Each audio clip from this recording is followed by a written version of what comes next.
Hello everyone, this is Wandering Tati.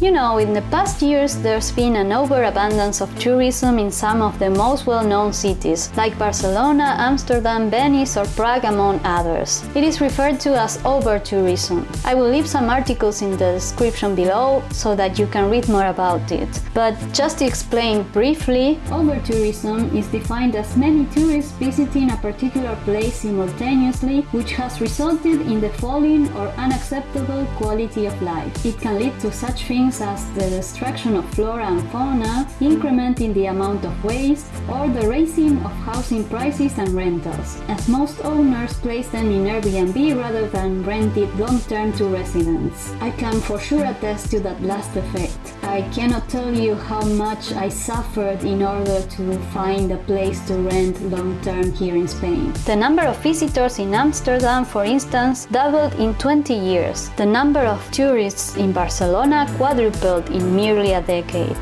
And Prague became one of the most visited cities in the world. And yes, things were stopped during COVID, of course, and I get that the tourism industry would like to pick things up now that the world is slowly going back to normal, but perhaps it's a good opportunity to change things up a bit and contribute to making this better somehow. One thing we could do to help is to travel to those type of destinations whenever it's out of season for them. This is a win-win situation actually, as it will be better for our pockets and we will not add more people to the unbearable crowd during the more touristy season.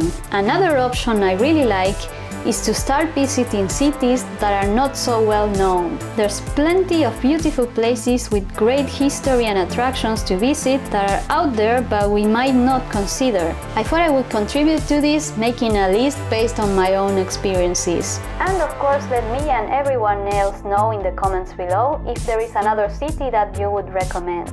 During my graduate studies, I was lucky enough to visit some cities that I might not have considered otherwise, due to conferences or workshops happening there. A couple of disclaimers. First one is that I've also attended a workshop in the outskirts of Novosibirsk, Russia. It was definitely a very interesting experience, but for obvious reasons, I'm not gonna recommend a touristic visit now. The second one is that I'm not including any cities from Slovenia here, although I would highly recommend you visit if you can, because I made a video completely about Slovenia. You can watch it if you like. And third, of course, this is my interpretation of things. I understand that in fact some of these cities would be considered as a touristic place for people from Europe, but I'm looking at this from my own vision, as someone who is originally from Latin America. I can tell you that most of us, when we get to visit Europe for the first time, or first couple of times, would probably not consider any of these cities for the itinerary. By the way, this is not a ranking, the list is in no particular order. Also, I will try my best when I pronounce the different places, but I'm pretty sure I'm going to butcher some of them. So apologies in advance. Now, without further ado, let's begin. First one is Rutro, Poland. Rutro is a small touristic town in southern Poland, located approximately 83 kilometers southeast of Krakow, and it's the third biggest city in Poland. The city lies in the beautiful Poprad Valley, surrounded by Makowica and Radziejowa mountains, with access to many hiking trails. A must-see for me is the lovely town of Górnicza-Zdrój.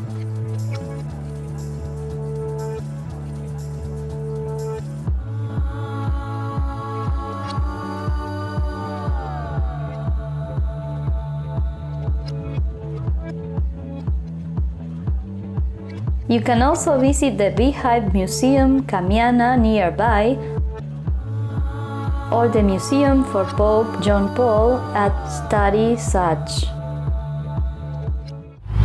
Next we have Assois, France. Assois is a commune in the Savoy region of Auvergne-Rhône-Alpes. The town developed on a plateau in the Morin Valley at an altitude of 1,500 meters, but the vast territory of the town, which covers an area of almost 42 square kilometers, culminates at 3,600 meters. Until the 19th century, it integrated into the Kingdom of Piedmont-Sardinia. The town was attached to France and Savoy in 1860.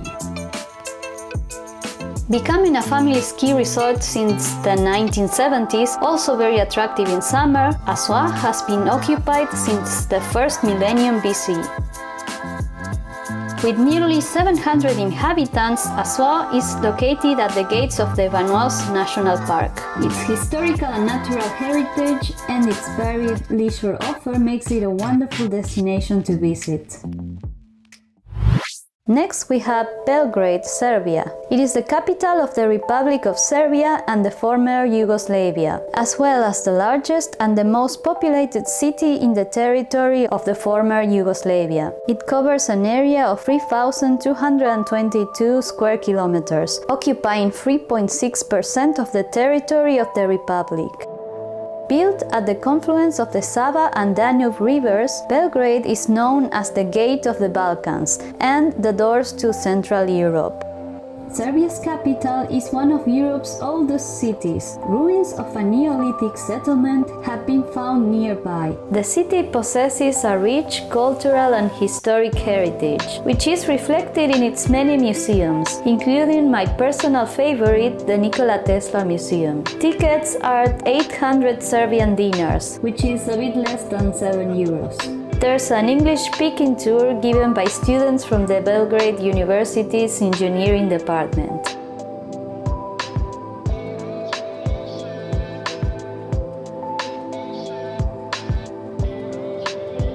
On a ridge in the confluence of the Danube and Sava rivers, you can visit Belgrade Fortress, which used to contain the entire city and has lived through 2,000 years of conflict. Many nations have fought over it, which resulted in the city being razed to the ground and rebuilt 38 times throughout its history. You can find Belgrade Zoo at a short walk from there in case you would like to visit. The city has many popular promenades on the river's banks. This is an area lined with parks, many restaurants and cafes, most of them on river barges, where you'll enjoy splendid views of the river as well as the city itself. Next we have Bergen, Norway. It is known as the heart of the fjords, and even though it is the second largest city in Norway, it offers a small town charm. You can find houses clinging to the hillsides, narrow cobblestone lanes, and some world-famous attractions. For instance, the UNESCO World Heritage Site Bryggen, a Hanseatic wharf, is a remnant from when Bergen was a key center for trade between Norway and Europe. Today, the wharf houses a museum, shops, galleries, and restaurants, and is a focal point for both locals and visitors. Just around the corner, you can find the lively fish market, which has been providing the locals with fresh sea products since 1276 and is today one of Norway's most visited outdoor markets, and also offers fresh fruit, vegetables, handicrafts and souvenirs. The most easily accessible summit is Fløyen, 320 meters above sea level. You could take the hike, but there's also a 6-minute ride on the Fløibanen funicular that takes you to the top right from the city center. You can guess which option I chose.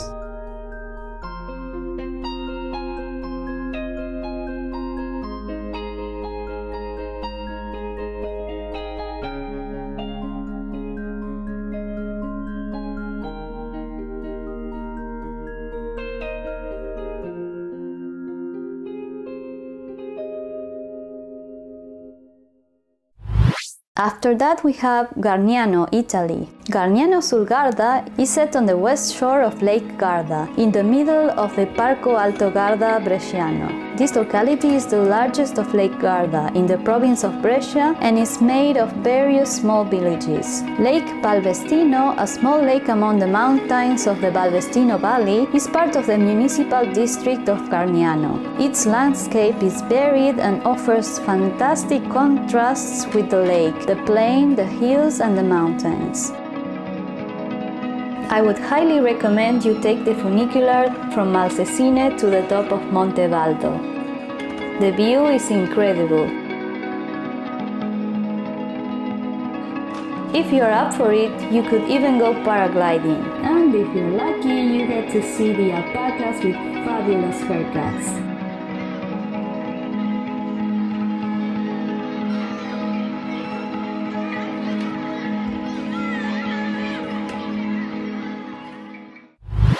Then we have Potsdam, Germany. To the southwest of Berlin lies Potsdam, the capital of the federal state of Brandenburg. The main attractions of Potsdam include the palaces and royal parks, which have been named UNESCO World Heritage Sites. You can visit the Old Market Square, walk through the Church of St. Nicholas,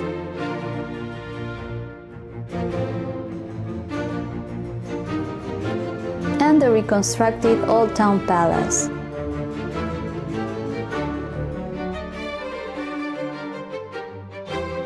Also, fun fact, this is where they took the name of Neue Sanssouci for the Kaiser's residence in Legend of the Galactic Heroes.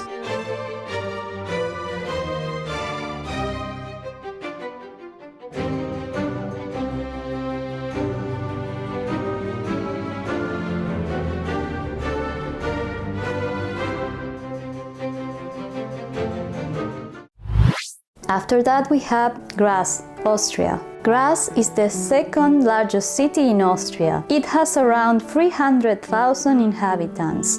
Around 60,000 are students at one of its 4 universities and 2 technical schools. Johannes Kepler once taught mathematics there in the 16th century.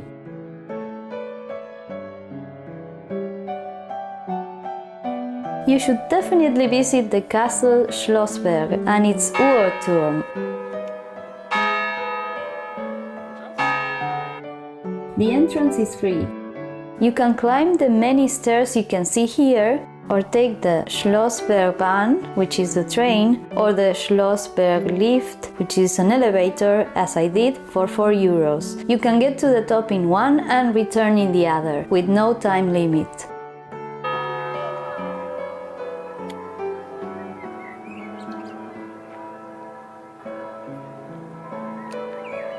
Graz is a UNESCO World Heritage Site and represents the past. Traditions are really important there and are celebrated when people dance on Hauptplatz in dirndl dresses and leather pants, and when the Schlossberg is transformed into a magical winter landscape during Advent. Also, you should definitely try the famous Sachertorte while staying there.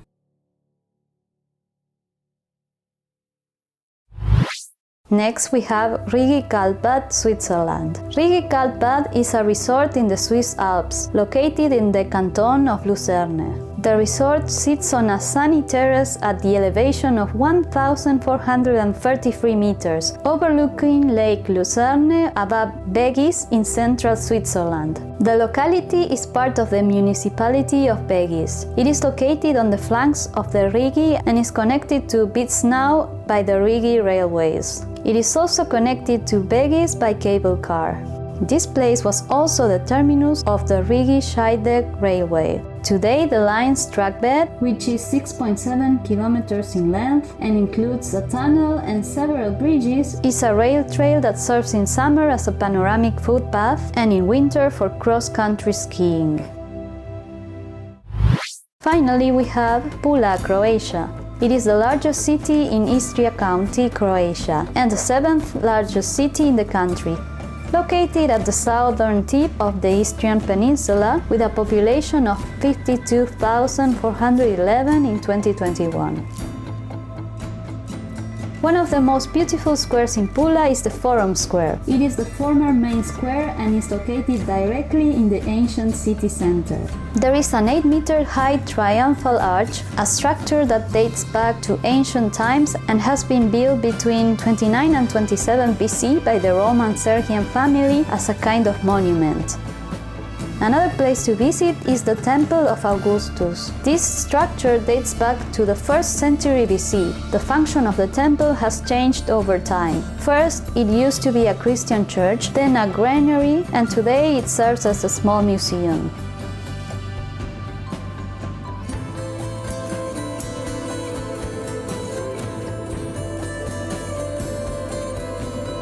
One more place to mention in Pula is the Fortress Castell, a fort from the early 17th century. It is perched on the highest hill in the city and offers a fantastic view of the historic center and the amphitheater from the top. Built in 1632, when the Venetians ruled the region, this attraction was made as a fortification to protect the port and the city. The amphitheater of Pula is a landmark of the city and its most important attraction. This huge arena is the 6th largest amphitheater from ancient times. It was built during the reign of Emperor Vespasian in the 1st century, at the same time as the Colosseum was built in Rome. It could hold up to 25,000 spectators, so that they could witness gladiators' fights, animal fights, and naval battles. Today, the well-preserved arena can also be visited from the inside. It is also a popular location, especially in summer, for concerts with international stars, events such as the Pula Film Festival and the Spectacula Antiqua.